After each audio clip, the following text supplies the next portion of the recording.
Olá, bom dia, boa tarde, boa noite, Sétimo, tudo bem com vocês? Espero que estejam todos tranquilos, todos ainda ficando em casa, né? Na hora que saindo de casa só para o necessário, de máscara, usando álcool em gel, todo mundo se cuidando, cuidando da saúde de vocês e da família de vocês. Vamos para a nossa aula da semana, que é basicamente uma continuação da aula passada, no mesmo esquema da aula passada, porque na aula passada, a gente fez o quê? A gente falou sobre os 10 biomas principais do mundo. Hoje a gente vai fazer a mesma coisa, só que com os 6 principais biomas do Brasil. Apenas essa a diferença, tá? Mas vai ser o mesmo esquema da aula, apenas com mais uma diferença também. A gente já vai ver. Vocês repararam que a aula passada foi só com figuras aqui na tela, só desenho, só.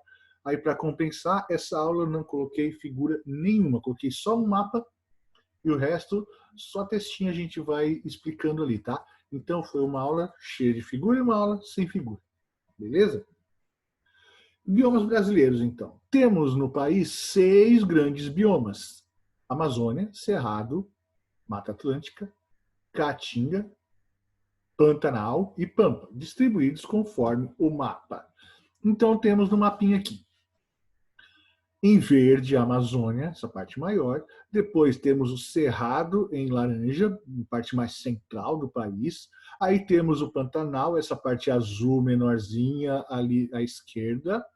Temos a Mata Atlântica, que é o azul claro, que pega praticamente toda a parte do litoral. A Caatinga, que é aquela amarelinha ali do Nordeste. E o Pampa, que é aquela parte rosa só ali no extremo sul. Okay? Esses são os 6 grandes biomas do Brasil, e nós vamos falar rapidamente sobre cada um deles separadamente. Ok? Amazônia, então. A Amazônia é o maior bioma do Brasil em área. Ele ocupa quase metade do território do Brasil e ainda partes de alguns outros países, como a gente vai falar. Tá? Então, em área, é o maior. Cerca de 60% dela está no Brasil. 13% da Amazônia está no Peru. E tem mais 27% em vários países: Colômbia, Venezuela, Equador, Bolívia, Guiana, Suriname e Guiana Francesa. Certo? Então, 60% no Brasil, 13% no Peru e 27% divididos entre mais 3, 6, 7 países. Ok? Na Amazônia está a maior bacia hidrográfica do mundo, a bacia amazônica. O que é bacia hidrográfica? São conjuntos de rios, onde você tem um ou dois rios principais e os outros que correm em direção a esse, até que esse sistema todo termine no mar. Tá? Então, bacias hidrográficas são conjuntos de rios que vão se juntando. Ok? E é o segundo rio mais extenso do mundo, e, aliás, o rio Amazonas, né, que está dentro da Amazônia, ele é o segundo mais extenso e o primeiro do mundo em volume d'água. Por quê? Por que essa diferença? O segundo mais extenso é porque ele é o segundo rio mais comprido. O rio mais extenso do mundo é o rio Nilo, lá na África, tá? Só que ele é o maior em volume de água, por quê? Porque apesar dele não ser tão comprido, tão extenso quanto o Nilo, ele tem mais água. Por quê?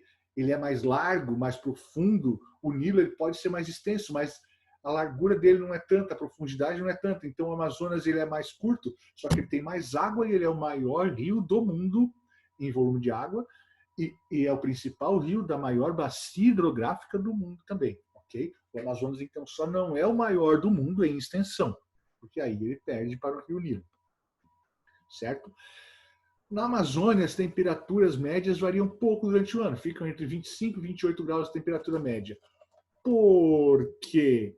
Porque a umidade relativa do ar está quase sempre acima de 80%.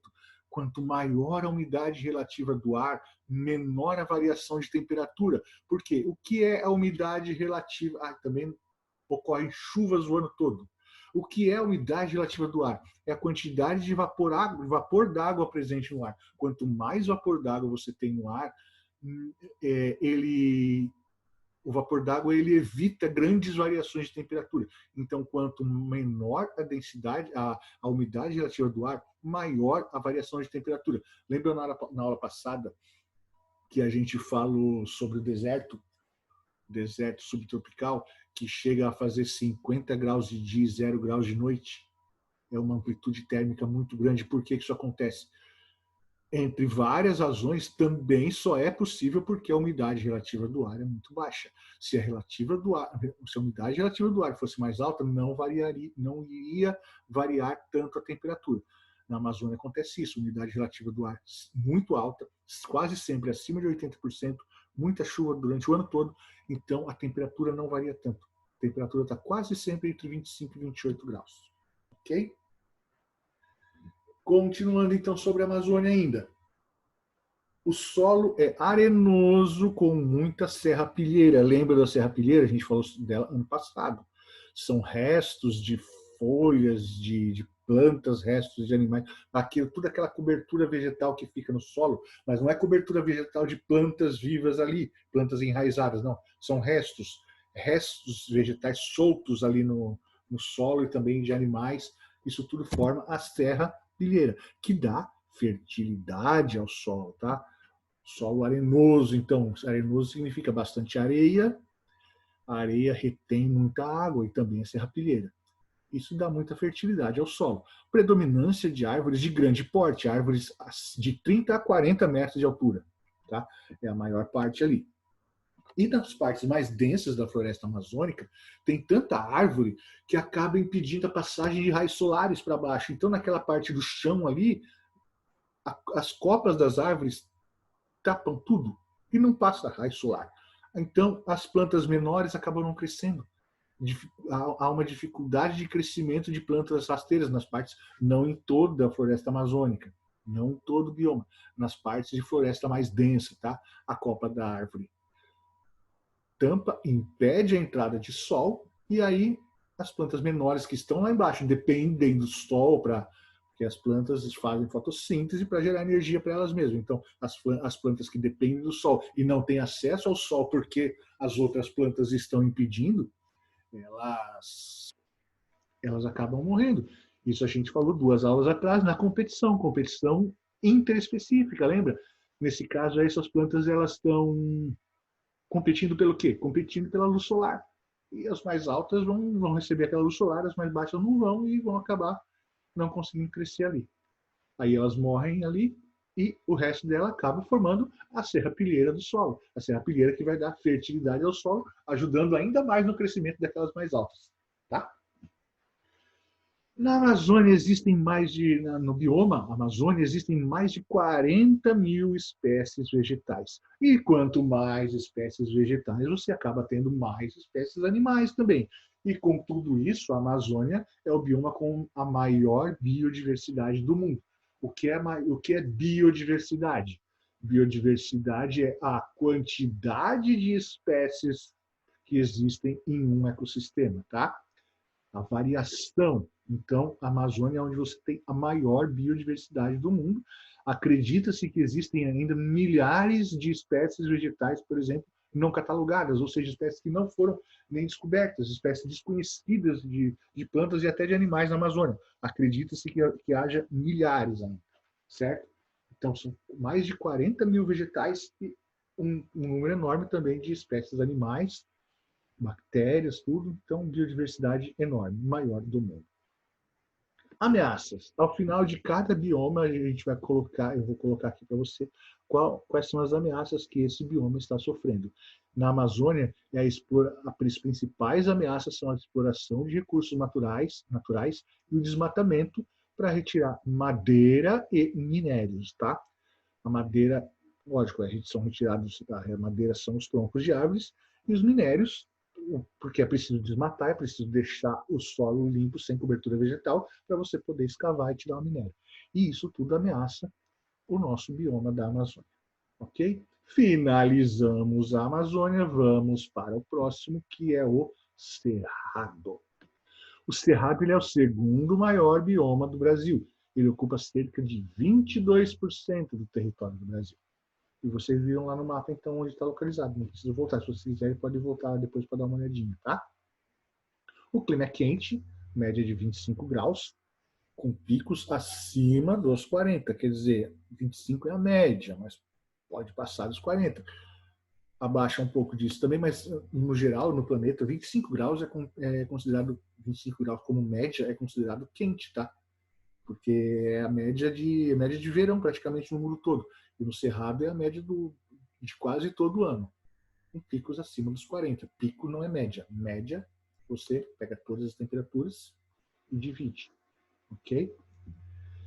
Os invernos são secos e com temperaturas altas por ser inverno, né? Os verões também são quentes, como todo o ano, e chuvosos. Verões quentes e chuvosos. O Cerrado é composto, a sua maior parte, por vegetação rasteira, mas tem árvores grandes sem muita concentração. Tem uma árvore grande aqui ou ali, mas a maior parte, então você vê vegetação rasteira, vegetação baixinha, com árvores esparsas, ok? Árvores em locais determinados. Mas em algumas regiões tem florestas com maior densidade, florestas assim, pequenas áreas com uma maior concentração de árvores grandes. E essas áreas a gente chama de cerradão. Não é outro bioma, faz parte do cerrado, mas recebe essa denominação de cerradão. Então, se vocês ouvirem falar cerradão, você já sabe que é uma parte do cerrado com uma maior densidade de árvores grandes, tá? Com florestas um pouco mais densas, com, além da vegetação rasteira, uma maior quantidade de árvores maiores. Ok? Na época da seca, a umidade do ar é baixa. Nossa, caiu uns negócios aqui. Susto. A umidade do ar é baixa na época de seca, ou seja, no inverno, chega a ser equivalente à umidade de ar do deserto subtropical, ou seja, 10%, 13%, 15%. Então, bem baixa a umidade. E isso gera problemas, claro. Qual o problema? A gente vai ver daqui a pouco. O solo, vamos falar do solo um pouco. O solo é argiloso com pouca capacidade de retenção de água. Por quê? O solo argiloso ele tem um maior espaço entre os grãos que o compõem ali. Então, por que ele tem pouca retenção de água? Porque aquela água que cai em cima dele, ela tem muito espaço para passar por entre os grãos e ela não é retida, ela acaba descendo muito rápido. Ela não fica na superfície ou em áreas onde fique fácil para as raízes da árvore pegar essa água, tá? A maior parte da água, rapidamente, quando cai, já vai lá para o lençol freático, lá embaixo, tá? Ela é absorvida muito rápido e não fica retida. Então, com isso, leva a baixa fertilidade. Baixa fertilidade por quê? Pouca água não cresce muitas plantas, não crescendo muitas plantas também não vai ter muita serrapilheira, muita cobertura ali de restos animais e vegetais. Com tudo isso, pouca fertilidade, com pouca fertilidade você tem poucas plantas, uma coisa leva a outra, certo? Aí o que eu ia falar, um problema de baixa umidade do ar. Como você tem pouca umidade do ar e muito sol, tem muita ocorrência de queimadas naturais, porque aquele sol batendo em folhas secas acaba gerando fogo espontâneo, tá? Então ocorrem muitas queimadas naturais no cerrado que fazem parte do desenvolvimento do cerrado, por isso ele é assim, por isso você tem árvores com casca grossa no tronco, por isso você tem árvores com tronco retorcido, tá? Então as características do cerrado também são dadas entre todas as outras características que a gente está falando, as características vegetais do cerrado também são dadas pelas queimadas naturais. Ela faz parte do próprio ambiente, tá? Do próprio bioma. A área do Cerrado ela inclui partes dos estados de Goiás, Tocantins, Mato Grosso do Sul, Minas Gerais, Bahia, Maranhão, Piauí, Rondônia, Paraná, São Paulo e Distrito Federal, além de pequenas áreas encravadas no Amapá, Roraima e Amazonas. No Amapá, Roraima e Amazonas é o quê? Amazônia. Mas aí, então, lá, nesses estados não é Amazônia, é Cerrado? Não. No meio da Amazônia, você tem pequenas partes ali de cerrado encravado. Você em alguns áreas menores desses estados, Amapá, Roraima e Amazonas, aquele bioma deixa de ser Amazônia e é cerrado de novo, tá? Pequenos pontinhos, então, de cerrado dentro da Amazônia. Isso pode acontecer e acontece, ok? A biodiversidade do cerrado são cerca de 11 mil espécies vegetais, cerca de 200 de mamíferos, 800 de aves, 1.200 de peixes, 180 de répteis e 150 de anfíbios. Essas informações vocês não vão encontrar no material de vocês, na LDI, na apostila, tá? Então, eu estou dando essas informações para vocês aqui, mas não tem no material. Então, se você quiser, depois, esses dados, volta aqui no vídeo para buscar, ok? Ameaças no Cerrado. Utilização de extensas áreas para agricultura e pecuária, tá?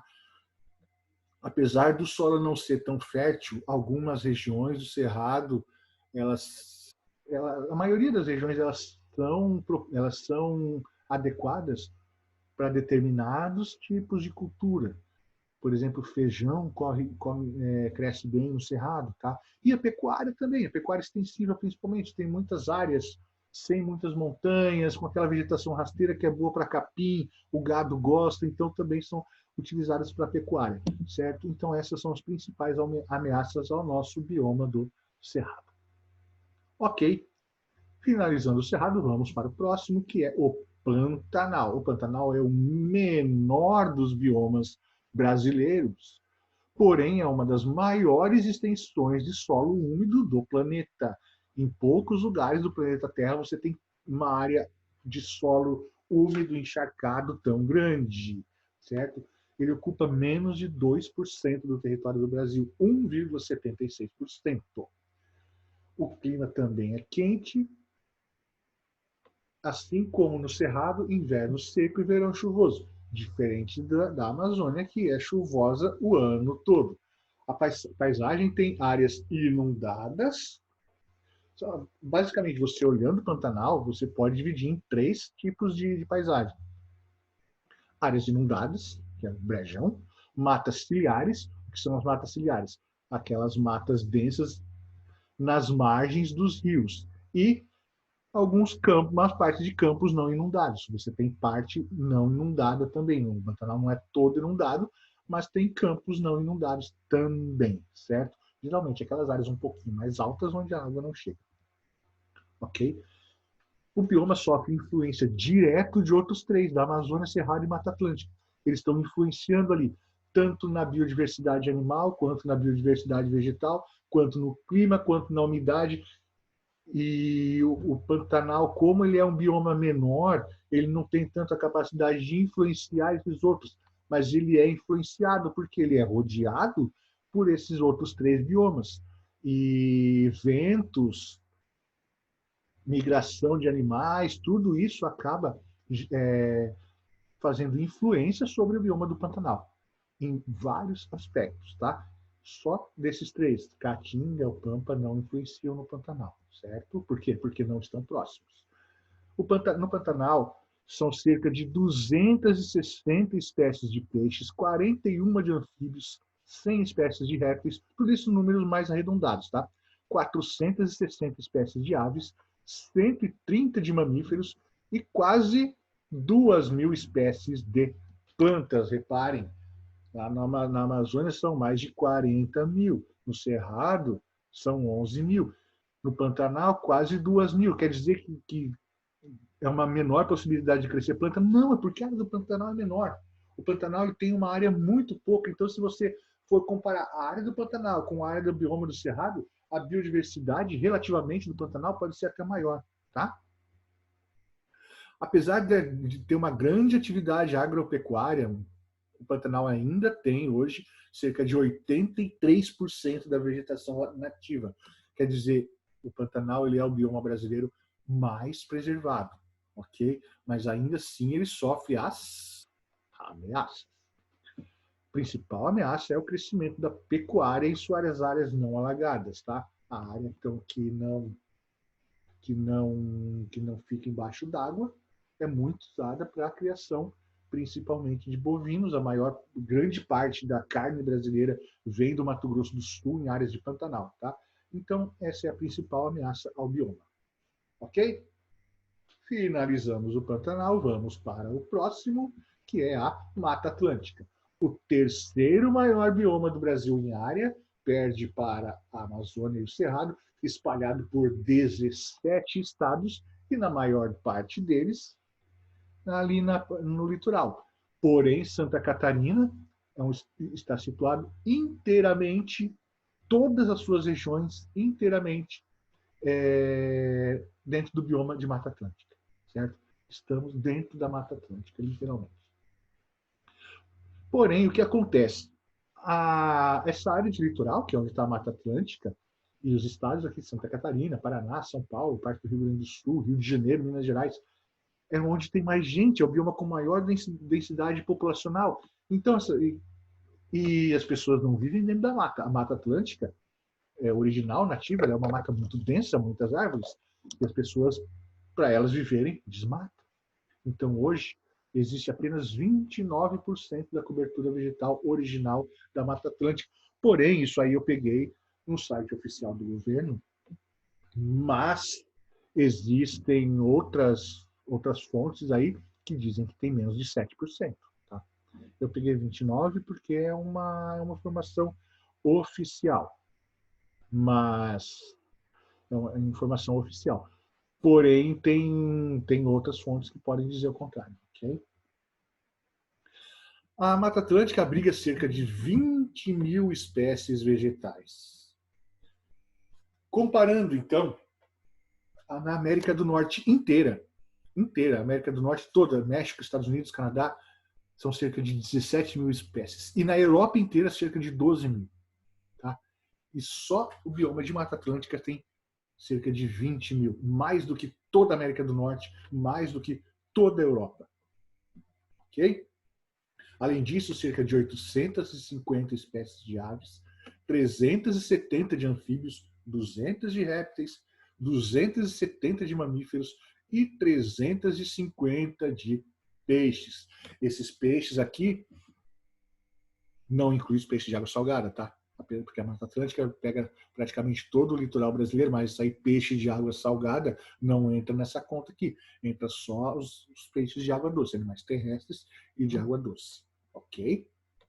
O solo é fértil, isso, claro, nas regiões que ainda tem a cobertura vegetal original, contém uma espessa camada de serrapilheira. O solo é fértil mesmo nas áreas já desmatadas, porque é muito usado também para agricultura, pecuária e tal, e nas regiões com a cobertura vegetal original tem muita serrapilheira. Onde tem muita floresta densa, tem serrapilheira. Isso contribui para a fertilidade do solo. Ok? Então, é isso sobre a Mata Atlântica e as ameaças. O desmatamento. A principal ameaça é o desmatamento. Seja para exploração de recursos, né? Madeira e minérios também tem bastante, ou para atividades humanas que a gente precisa para agricultura, pecuária, para fazer as nossas cidades, tudo isso são ameaças ao bioma da Mata Atlântica. Daí a importância daquilo que a gente viu umas semanas atrás, do desenvolvimento sustentável. As atividades humanas são necessárias? São, para a gente poder viver, mas precisa ser feito de uma forma que não agrida tanto o meio ambiente, não agrida tanto o bioma. Desenvolvimento sustentável. Ok? Vamos para o quinto bioma, que é a Caatinga, aquela que ocupa lá o Nordeste, cerca de 11% do nosso território, e está nos estados de Alagoas, Bahia, Ceará, Maranhão, Pernambuco, Paraíba, Rio Grande do Norte, Piauí, Sergipe e Minas Gerais. Solo rico em minerais e pobre em matéria orgânica. Isso tira boa parte da fertilidade do solo, o fato de ter pouca matéria orgânica. Tem muitos minerais. Clima quente, baixa umidade, pouca chuva. Aí você me pergunta, se baixa umidade quer dizer que tem muita amplitude térmica, varia muito a temperatura? Não, porque é uma região muito próxima ao Equador, com muito sol o ano todo, então é quente o ano todo. E também pouca chuva, certo? Apesar disso, ainda tem uma boa biodiversidade, com cerca de 180 espécies de mamíferos, 600 de aves, 180 de répteis, 80 de anfíbios, 240 de peixes nos seus rios e mais de 200 espécies de abelhas. Olha que interessante. Mais de 200 espécies de abelhas na Caatinga. Ali vivem cerca de 27 milhões de pessoas e a maioria delas é carente e acaba dependendo desses recursos naturais para sobreviver. E os recursos naturais não são tantos e é muita gente, então eles dependem, muita gente dependendo de pouco recurso. Aí o que acontece? Eles continuam carentes, não conseguem desenvolver. Por quê? Porque não tem recurso suficiente para todo mundo prosperar, para todo mundo comprar, plantar, vender, as coisas não crescem, você planta, aí tem épocas de seca muito longas, perde tudo, porque não chove, a plantação não cresce, enfim. É um bioma onde é complicado para se viver. Claro que na parte mais litorânea é mais fácil, só que na parte mais litorânea é o quê? Já é a Mata Atlântica, já não é a Caatinga.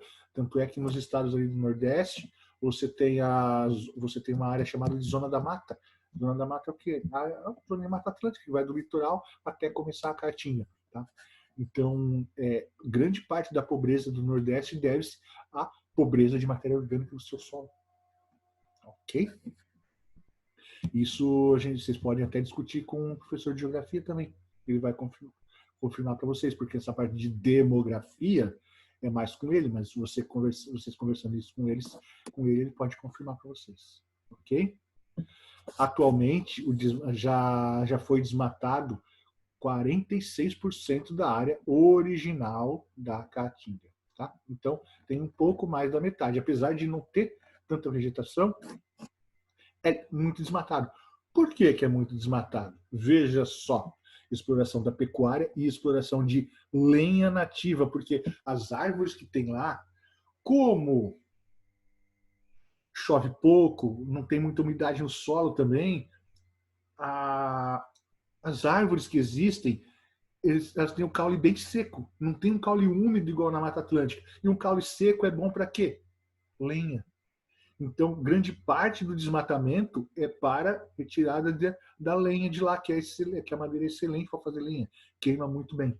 Okay? E também para exploração de pecuária. E por último, então, vamos falar sobre o Pampa. A área correspondente ao Pampa é só no Rio Grande do Sul. Ocupa cerca de 63% da área do Rio Grande do Sul, porém, só 2% da área do Brasil. Mas esse bioma continua, ele não é só no Rio Grande do Sul, ele se estende por Uruguai e Argentina também, tá? Mas no Brasil é só Rio Grande do Sul, 63% do Rio Grande do Sul e 2% do Brasil. Os verões são quentes, a temperatura pode passar dos 35 graus, e invernos frios, podendo fazer temperaturas abaixo de zero.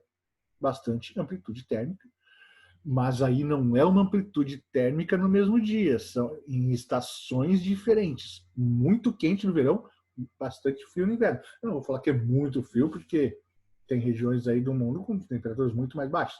O Pampa tem ano que assim, a temperatura ali nos Pampas chega no máximo a 6, 7 abaixo de zero. Então não é um inverno rigoroso, mas é frio, ok? Predomínio de campos com vegetação rasteiras. E há áreas de mata, principalmente as matas ciliares. A gente já falou sobre as matas ciliares, são aquelas nas margens dos rios, tá? Mas principalmente campos com vegetação rasteira. Você andando de carro pelas estradas aí no Rio Grande do Sul, a paisagem é monótona, porque são aqueles campos enormes, retos, sem subida, não descida, e só vegetação baixa. Enfim, parece que é uma monotonia, é um tédio. E abriga cerca de 3.000 espécies de plantas, ainda assim, 500 de aves e cerca de 100 espécies de mamíferos. Tá? O relevo e a vegetação nativa favorecem a atividade pecuária extensiva. Por quê? Porque não tem muito morro, são áreas planas, então isso é a parte do relevo, e a parte da vegetação nativa. Vegetação rasteira, pequenas, boa para capim, então é bom porque o fazendeiro ele não precisa nem plantar a pastagem, ela já está lá, é só jogar o boi no pasto e ele consegue enxergar tudo porque não tem áreas acidentadas, é o relevo plano, vegetação baixa, então a pecuária extensiva. O que é a pecuária extensiva? É aquela onde o boi pasta livre no pasto. A pecuária intensiva é aquela onde é dada ração, onde o gado fica confinado, e a extensiva é aquela do gado livre, tá? Então, tanto o relevo quanto a vegetação do pampa favorecem essa atividade da pecuária extensiva. Atualmente ainda existe cerca de 36% da vegetação nativa, ou seja, 64% já era. Quais são as principais ameaças ao pampa? A utilização de extensas áreas para atividade agropecuária, certo? A utilização de extensas áreas para atividade agropecuária é a principal ameaça a esse bioma. Atividades. Páginas 14 e 15. Beleza? Fazer as atividades, página 14 e 15. Tenham uma ótima semana e ainda temos o encontro marcado na terça-feira, às 9 da manhã. Certo, pessoal? Isso aí, boa semana para todo mundo. Abraço, beijo e até terça-feira. Tchau, tchau.